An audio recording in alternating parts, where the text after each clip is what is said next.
मुझे बस एक दिन के लिए अपने शाप से मुक्त कर दीजिए। एक दिन के लिए। कल का ही तो एक दिन है कर्ण, कल का ही तो एक दिन है कर्ण, कल ही का तो एक दिन है कौंते कर्ण, बस कल ही का तो एक दिन है सूर्य पुत्र कर्ण। और इसी एक दिन के लिए ही तो मैंने तुम्हें शाप दिया था। हे पुत्र, इस युद्ध में विजयी होने से तुम्हें कुछ नहीं मिलेगा। यदि वासुदेव कृष्ण के होते हुए तुम विजयी हो भी गए तब भी कंगाल हो जाओगे। हे दानवीर, विजय पर पांडवों का अधिकार है और तुम लेने के लिए प्रसिद्ध नहीं हो कर्ण, तुम देने के लिए प्रसिद्ध हो। अपने भाग्य से संधि कर लो। अभिमन्यु की हत्या में भाग लेकर तुम दुर्योधन के ऋण से मुक्त हो चुके हो। सब कुछ जानकर अनजान ना बनो।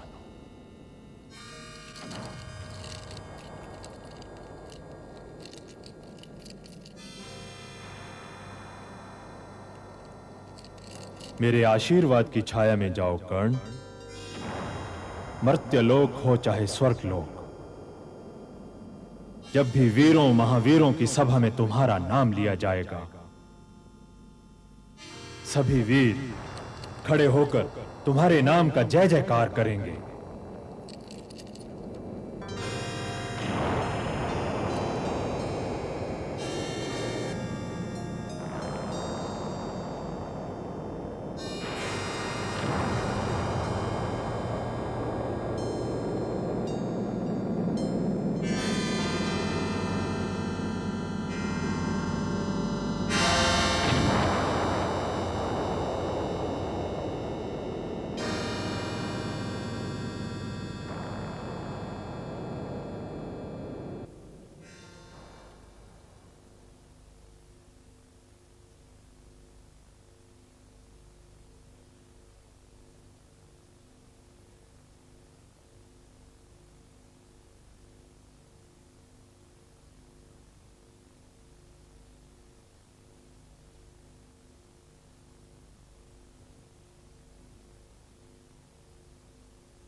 माता, आप?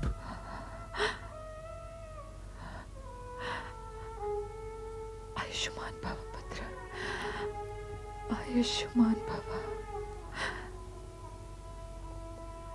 अर्जुन मेरा छोटा भाई है माते।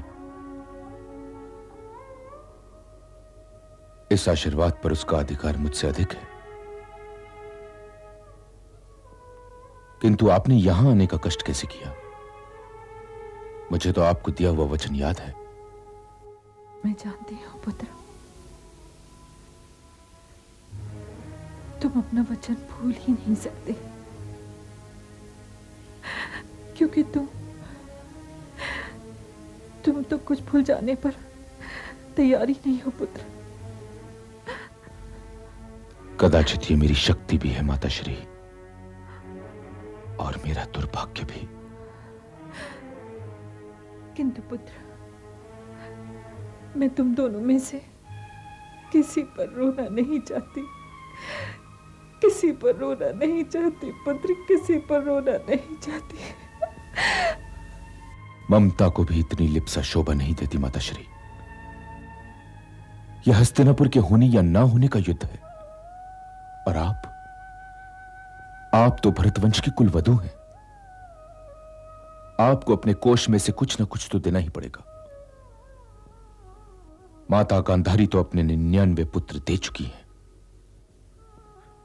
यदि भरतवंश का इतिहास आपसे यह पूछे कि हे कुंती, तुमने इस निर्णायक युद्ध में क्या दिया, तो आप क्या उत्तर देंगी?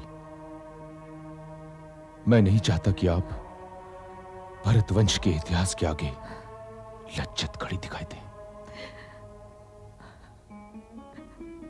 आपको अपने एक ना एक पुत्र के लिए तो रो ही लेना चाहिए। इसलिए अपने इस राधे का प्रणाम स्वीकार कीजिए माते, प्रणाम स्वीकार कीजिए।